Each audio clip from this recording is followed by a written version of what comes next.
Hello guys, मेरा नाम राजा Babbu. Growing sense में आप लोग का स्वागत है।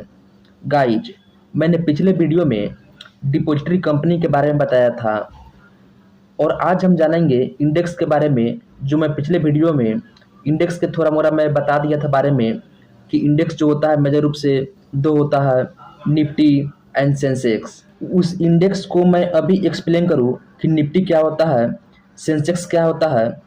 उससे पहले मैं जो भी कल बताया था डिपॉजिटरी कंपनी के बारे में उसको मैं थोड़ा रिकैप करवा देता हूँ, ताकि जो भी मैं कल पढ़ाया है उसका कुछ आप लोग को आइडिया लग जाए। तो चलो स्टार्ट। तो जो हमारा एनएसडीएल है ना, वो एनएससी का डिपॉजिटरी है, और सीडीएसएल है ना, वो बीएससी का डिपॉजिटरी है। एनएससी का फुल फॉर्म होता है नेशनल स्टॉक एक्सचेंज, और बीएससी का फुल फॉर्म होता है बॉम्बे स्टॉक एक्सचेंज। तो जो भी हम अकाउंट जो हम खोलते हैं डीमेट अकाउंट, ये दोनों इसी के थ्रू खोलते हैं। एनएसडीएल या सीडीएसएल के थ्रू हम अकाउंट खोलते हैं, कोई भी अकाउंट यही दोनों के थ्रू। हम अगर ट्रेडिंग के दुनिया में है तो हमारे ट्रेडिंग से रिलेटेड बहुत सारा डाउट आता है। जैसे में आता है कि अगर हम अपस्टॉक है या जीरोधा है या कोई भी स्टॉक ब्रोकर है, अगर ये कंपनी में हम इन्वेस्ट किया है यानी कि शेयर को बाई किया है, अगर ये कंपनी बंद हो जाएगा तो क्या मेरा पैसा डूब जाएगा? तो नहीं, ऐसा कोई बात नहीं है, ये पैसा नहीं डूबेगा, क्योंकि हम एनएसडीएल सीडीएसएल के थ्रू हम अपने शेयर को क्लेम कर सकते हैं कि मेरा से इतना, हम इसके थ्रू अपस्टॉक के थ्रू इतना शेयर को बाई किया था और ये कंपनी बंद हो गई, तो हम क्लेम कर सकते हैं एनएसडीएल सीडीएसएल के थ्रू। क्योंकि हम कोई भी डीमेट अकाउंट जो ओपन करते हैं वो एनएसडीएल सीडीएसएल के थ्रू ही ओपन खोलते हैं। और जो स्टॉक ब्रोकर है ना, जो मतलब स्टॉक ब्रोकर मतलब अपस्टॉक जीरोधर या कोई भी ब्रोकर हो, तो ये डिपॉजिटरी एक पार्टिसिपेंट है, यानी कि एक मीडिएटर का काम करता है डिपॉजिटरी एनएसडीएल एंड इन्वेस्टर के बीच में। अब कोई भी शेयर को हम बाई करते हैं, वो शेयर सीडीएसएल एनएसडीएल के पास जाकर इलेक्ट्रॉनिक फॉर्म में स्टोर होता है। अगर सेल करते हैं तो डिपॉजिटरी इसे रिलीज कर देती है। तो इसका ये काम है। तो ये हमको एनएसडीएल सीडीएसएल का जब आप क्लेम करेंगे तो ये मेरा पैसा रिटर्न मिल जाएगा। फिर एक दूसरा क्वेश्चन उठता है कि अगर हम अपस्टॉक के थ्रू या कोई भी स्टॉक ब्रोकर के थ्रू अगर हम पैसा को इन्वेस्ट कर दिया है, नहीं किया है, तो क्या ये कंपनी डूब गया या किसी कारण बंद हो गया तो मेरा जो फंड में पैसा पड़ा हुआ था वो भी डूब गया? तो नहीं दोस्तों, ये पैसा के लिए रिस्पॉन्सिबल होगा सेबी। हम सेबी को क्लेम कर सकते हैं, और ये क्लेम से मैं अब जो भी पैसा अभी है फंड में पड़ा हुआ वो पैसा को हम वापस कर सकते हैं। हर डीमैट अकाउंट के लिए सेबी अलग अलग रिस्पॉन्सिबल होता है मनी के लिए। जैसे में अपस्टॉक में अगर 25 लाख रुपया है तो ये सेबी हमको रिटर्न दे देगा, लेकिन अगर 50 लाख है तो भी 25 लाख देगा, क्योंकि ये जिम्मेवारी जो सेबी ले रहा है वो 25 लाख के ही ले रहा है। अगर इससे बेसी है तो समझो ये पैसा गया। तो इसीलिए कहा जाता है कि अगर हम बेसी अमाउंट से प्ले कर रहे हैं, शेयर मार्केट में इन्वेस्ट कर रहे हैं, तो अच्छा ब्रोकर को चूज करो। अगर अच्छा ब्रोकर रहेगा तो ये भविष्य में कभी कंपनी डूबेगी नहीं। सेबी का फुल फॉर्म होता है security and exchange board of India. SEBI का काम यही है कि शेयर बाजार को डेवलपमेंट करना, क्योंकि सेबी पूरे स्टॉक मार्केट का बॉस होता है।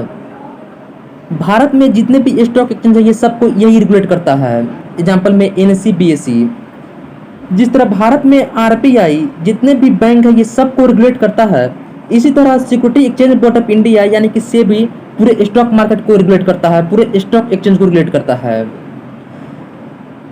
टोटल कंपनी लिस्टेड जो बीएससी में है 5000 प्लस है, और टोटल कंपनी लिस्टेड जो एनएससी में है 1600 प्लस है।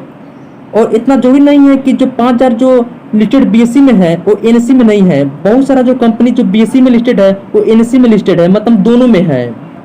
तो जो आर्बिट्रेजर होता है ना, वो बड़ा बड़ा जो इंस्टीट्यूशन, जो बड़ा बड़ा फाउंड हाउस होता है, वो दोनों को स्टडी करता है। एनएससी में जो कंपनी लिस्टेड है उसको, और जो बीएससी में लिस्टेड है उसको, और दोनों को स्टडी करता है। और जिसमें सस्ता दिखाई देता है उसको बाई कर लेता है, और जिसमें महंगा दिखाई देता है उसमें सेल कर देता है। इसी तरह जो आर्बिट्रेजर है ना उसी तरह पैसा बनाता है।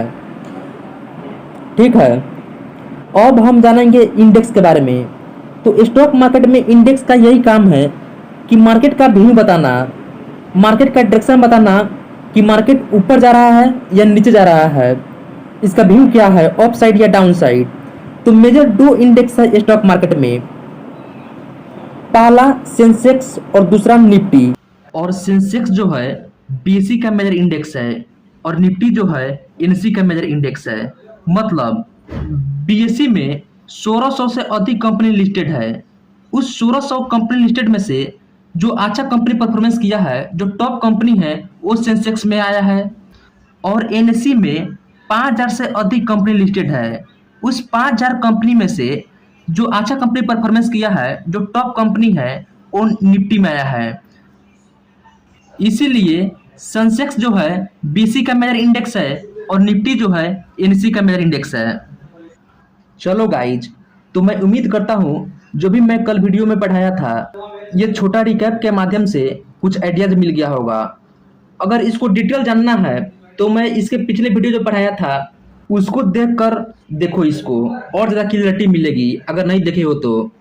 और देखे हो तो कोई बात ही नहीं है। चलो गाइज, तो सेंसेक्स और निफ्टी को मैं एक्सप्लेन करता हूँ।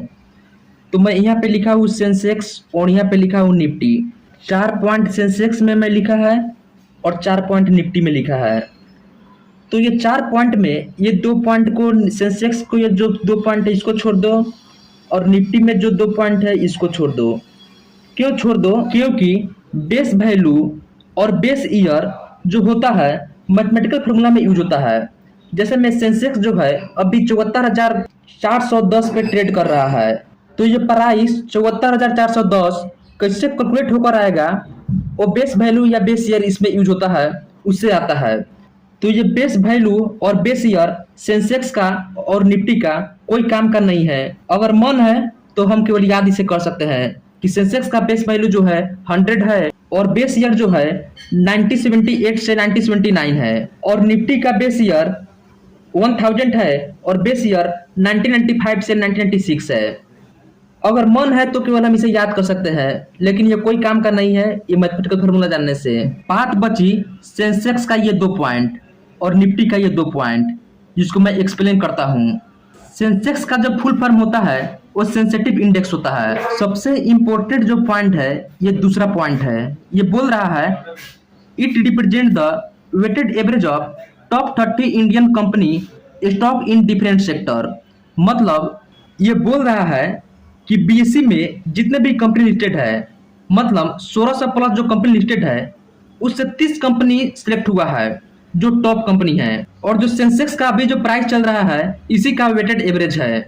अगर ये 30 कंपनी बुलिश मूवमेंट में है तो सेंसेक्स भी बुलिश मूवमेंट में है, और ये 30 कंपनी बेयरिश मूवमेंट में है तो सेंसेक्स भी बेयरिश मूवमेंट में है। ये दूसरा पॉइंट को ही मैं यहाँ पे फिगर को ड्रॉ करके बताया है कि मान लेते हैं ये बास्केट है और ये बास्केट में 1600 प्लस कंपनी लिस्टेड है, यानी कि बीएसई में जितना भी कंपनी है इसमें रखा हुआ है। और ये 1600 कंपनी में से टॉप 30 कंपनी सेलेक्ट है, जिससे हमारा सेंसेक्स इंडेक्स बना है। इसी तरह मैं निफ्टी का यहाँ 2 पॉइंट का बात करूं तो निफ्टी का फुल फॉर्म होता है नेशनल स्टॉक एक्सचेंज 50। और दूसरा जो पॉइंट है सेम है, जिस तरह सेंसेक्स का है उसी तरह निफ्टी का है। लेकिन यहाँ पे जो था हमारा 1600 प्लस कंपनी में से 30 कंपनी सिलेक्ट हुआ था, और निफ्टी में जो है यहाँ पे 5000 प्लस कंपनी हो जाएगा। क्यों? क्योंकि निफ्टी जो है एनएसई का मेजर इंडेक्स है, तो इसीलिए यहाँ पे 5000 प्लस कंपनी हो जाएगा इस बास्केट में। और यहाँ पे जो टॉप 30 कंपनी है यहाँ पे टॉप 50 कंपनी आ जाएगा। चलो गाइज, तो मैं उम्मीद करता हूँ कि आप लोग को सेंसेक्स और निफ्टी समझ आ गया होगा। थोड़ा ये 2 पॉइंट में क्लियरिटी नहीं मिला होगा, ऐसे कोई इसका इम्पोर्टेंट नहीं है, लेकिन फिर भी अगर मेरा चैनल का व्यू जाएगा और मेरे व्यूअर का डिमांड रहा तो मैं कोशिश करूंगा कि ये चीज़ को मैं एक्सप्लेन करूं बढ़िया से। बेंचमार्क क्या होता है? ये बेंचमार्क एग्जांपल देकर समझाता हूं। जैसे में हम कहीं भी पैसा को इन्वेस्ट करते हैं, आरडी कर रहा है या एफडी कर रहा है या नॉर्मल कोई बैंक में रखा है, तो इसका जो रिटर्न मिल रहा है कितना अच्छा मिल रहा है या कितना बुरा मिल रहा है, ये कैसे पता लगाएगा? तो ये पता जब लगाएगा जब बेंचमार्क से हम कंपेयर करेंगे। तो बेंचमार्क जो होता है हमारा एफडी होता है, यानी कि फिक्स डिपॉजिट। अगर भी पैसा को इन्वेस्ट किया है और फिक्स डिपॉजिट के कंपैरिजन में रिटर्न ज्यादा मिल रहा है तो कहेंगे कि बेंचमार्क से अच्छा रिटर्न मिल रहा है। तो एफडी से रिटर्न मेरा ज्यादा अच्छा कहाँ मिलता है? म्यूचुअल फंड में मिलता है। पता कैसे लगा? तो एफडी से पता लगा। तो जो बेस वैल्यू होता है ना, वही बेंचमार्क होता है। जहां भी कंपेयर का बात हो तो वहां बेंचमार्क काम करता ही है। बेंचमार्क के बिना कंपेयर किसी को कर ही नहीं सकते हैं।